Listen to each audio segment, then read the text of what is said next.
আমি এমন একটা চশমা পেয়েছি যা দিয়ে কাপলদের হাতের সেই অদ্ভুতের সাথে জুড়ে রেখেছে। আরে দাদা, আপনার হাতে এই লাল সুতোটা কেন বাঁধা আছে? আপনার মাথা ঠিক আছে তো? আমার হাতে কোথায় লাল সুতো বাঁধা? আপনি বরং এক্ষুনি চোখের ডাক্তার দেখান। আরে, আমার হাতেও তো লাল সুতো বাঁধা। আমাকে আজ জানতেই হবে এই লাল সুতোর ওপারে আমার জীবন সঙ্গী আসলে কে।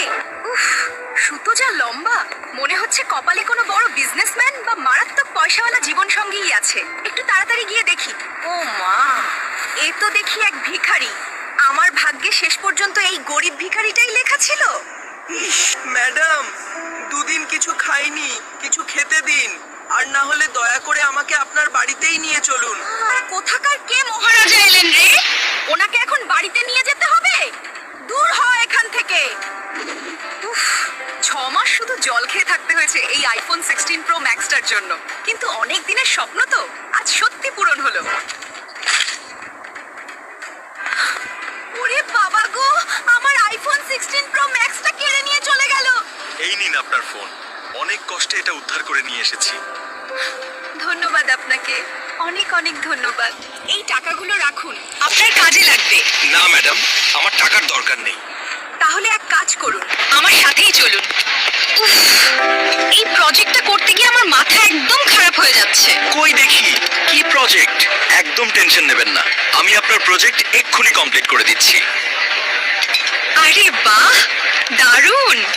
আপনি তো খুব সুন্দর করেছেন প্রজেক্টটা। আপনি কতদূর লেখাপড়া শিখেছেন? এরপর থেকে আমি সোনপাপড়িকে ধীরে ধীরে ভালোবাসতে শুরু করলাম। ম্যানেজার বাবু, দেখুন আমার প্রজেক্টটা একদম কমপ্লিট হয়ে গেছে। আমি কি তাহলে এবার সিলেক্ট হতে পারবো? হ্যাঁ, তুই যদি সিলেক্ট হয়ে যাস তাহলে আমি কি করতে অফিসে আছি রে? রুহি, তোমার প্রজেক্টটাই সেরা। তোমার স্যালারি আরো 20,000 বেড়ে গেল। আর তুই এক্ষুনি অফিস থেকে বেরিয়ে যা। কিন্তু ম্যানেজার বাবু, আপনি তো আমার প্রজেক্টটা দেখলেনই না, তাহলে কি করে ওর প্রজেক্ট সেরা হলো? কেউ কোথাও যাবে না।